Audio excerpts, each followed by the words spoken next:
Hi, this is Yvonne McNary for Central Kentucky Television, and I'm in Springfield, Washington County at the Opera House, and I'm with Angela Nance Crenshaw. How you doing, Angela? I'm doing well. I'm doing well, Yvonne. Good to see you. Good to see you, too.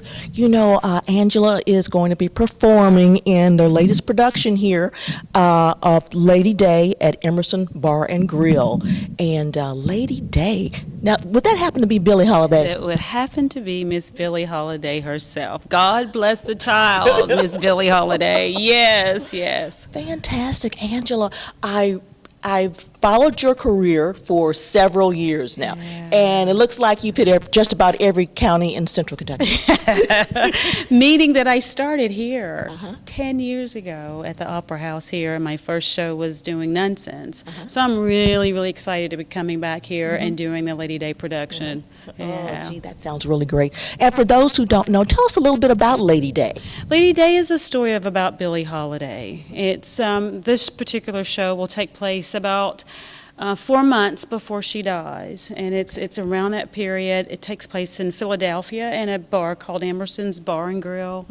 That's where she frequented, according to the script there. And so this is, it will go into some of the rough parts of her life because she's uncontrolled, she's on heroin, she's obviously an alcoholic, and so she spins out of control a little bit toward the end of her life. She dies of cirrhosis of the liver, and I think there was one more other condition, but she did die like 4 months later after the date of the show. Okay, so I guess we could say she lived a full life. She did. And she lived a hard life. Now you have to remember this story takes place in about 1959. That was, she died in 59. So America had a different face at that time. Yes, it did. So the reason why it has a mature audience label on it is because the content is for mature audiences. It deals with racism, it deals with drug issues and things of that sort. So. Okay.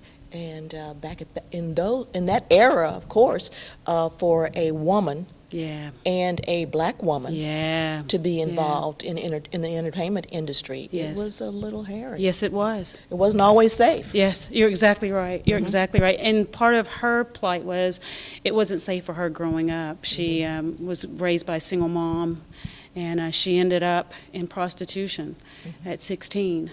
And you think in 1959, I mean, some of this, we're talking same issues today, sex trafficking, some of the same issues that we're still struggling with today is going to be introduced to the show a little bit.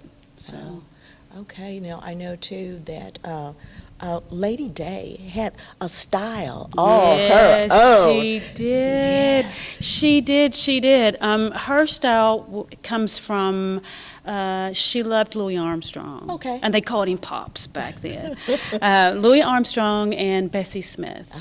Yeah, so that's what shaped her sound. And she actually started, singing, she loved to sing. And some of the places that she was at, she listened to a lot of Louis' music and started singing from listening. Just like most of us. That's how I got started. I listened to the Supremes and, all that great music, Gladys Knight and the Pips and all of them, and started singing along and, Yeah, her style has not gone to waste because so many people have. Timeless. It's timeless. She was so sultry and soulful and very emotional in her music.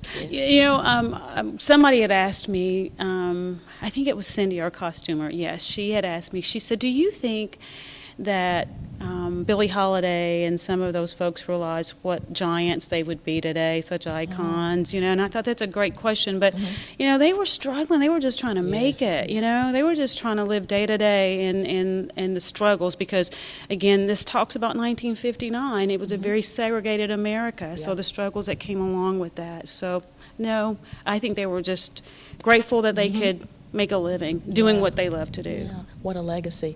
Now, I know, Angela, you're from Marion County. From Marion County. Okay. When did you start singing? I've always loved to sing, but in terms of music, like I grew up in a house where my brothers and my mom and dad pretty much my dad managed my brothers, and they had a band with their cousins, Okay. and some other guys in Marion County. Like when I was at St. Catherine's, Jude Wheatley came up to me one day and he said, "Oh, wait a minute, are you Angie Yoakum?" And I said, "Yeah." He said, "Do you remember me?" He said, "We used to play at your dad's house, and Oh, I used okay. to play the drums, and you'd be in there dancing." So music has always been a part of my life.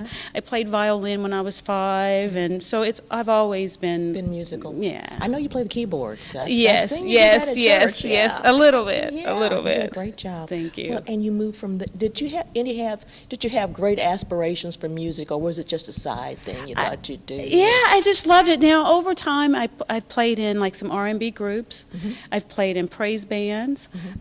So I just love music. I love the genres and classical music. Obviously, with the violin, I played that. So I just love music. If it's good, I love it. Okay. And I know everybody who knows my old Kentucky home. And all Yes, the, yes. Singing down there at the theater during yes, the summer. Yes, yes, I mean, yes. you've done This it will be all. my 10th season 10th there. season Yes, there, and so excited that we were going to get to have the show there in the same location to celebrate its 60th anniversary. So it'll be a pretty special year. Yeah. And Angela, I wanted to let you know that one of the best performances I ever saw of Michael Jackson was you one year. Oh my gosh, that was great. That was great. Yeah, you did That it. was great. That was great. That was a lot I of always fun. remember that was a Yeah. ton of fun for me. Yes, And for indeed. other people, it Yeah. was a lot of fun. And for those of you who don't know what we're talking about, we're talking about Ham Days over in Marion County Yes. one year when Angela did a one-woman show there. She was as well. She was Michael Jackson, and she did a lot of singing and a lot of fancy footwork. I was with the band Perfect Fit, so I had a great band that was that we played around here in Louisville and different places, and they were fantastic. So that's what made me sound good, by the way, was the band. So And also, you've been on Channel 6 with us for years. Yes. Every Christmas, we yes. get to call on Angela to come and Yes. sing and dance with us. Yes. So I can actually say, Angela, that you've been around the world because, when you're on Channel 6, That's right. we put it out there. I love it. That's a Put it great. out there I on the love internet. it. I Yes, love it. indeed. I So love people it. around the world have seen you I love it. entertained. So Thank you. I look forward to seeing you in Lady Day. Thank you. Yes, Thank indeed. You. Thank And you. before I let you go, though, I'm not going to be real easy on you tonight here. What maybe was one challenge that you had with Lady Day? Well, one of the challenges is getting the essence of Billie Holiday. What I want, and Eric, is for when folks come and see this show, that they've walked back into 1959 and Billie Holiday appears. Okay. Yeah, and I want to talk about the band also that's going to be playing behind me because I've been blessed with some tremendous musicians. Gary Vitito, number one. Gary's with Mid-Kentucky Chorus. Gary and I perform in Stephen Foster Story. He's going to be on bass. Most people have seen him in the John Denver, amazing talent. And he's bringing along J.D. Miller, who played along with them in the John Denver shows then, so he's going to be playing the keyboard, so the piano actually, the piano. So, yep, super excited to have those guys on board and be a part of this whole production. Yeah. Well, tell us how we can get tickets for this show, Angela. You can get tickets at the Springfield Opera House, and I wished I had the number. So Okay. you did make it tough for me. So Well, I know that you can get them through centralkentuckytheater.com. thank you. Yes, you can do it. Thanks for saving me. You're welcome. And the dates of the shows? The date will be, opening night is April 13th, Friday, April the 13th.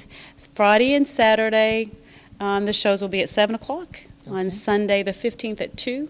And the following weekend, April the 20th and 21st at 7 and the 22nd at 2 p.m. Okay. Come out and see us. Yes, indeed. You'll really enjoy it because Angela really, I'm sure, is going to put on a really good show for us. I've heard nothing but good things about By the grace of God, thank you. I feel very humbled and privileged to be doing this show. It's a tough show. I'm not going to say that it isn't. It's a very emotional show for me. because it's people like her that's paved the way for so many of us today to be able to sing as African American artists or brown or black artists to open these doors for us. So I do hope people will come out and celebrate the legacy of great music and Billie Holiday's life. Okay. Let's go over the dates and times again. Again, it is April 13th through the 15th and April the 20th through the 22nd. 7 p.m. on Friday, Saturday nights, and the matinees at 2. Okay. And you can get tickets through centralkentuckytheater.com. Thank you, Angela. Thank you. So good to see you. Good to see you, too. See you. I look forward to seeing the show. Yes. Thank right. you. We'll see you. This has been Yvonne McNary for Central Kentucky Television.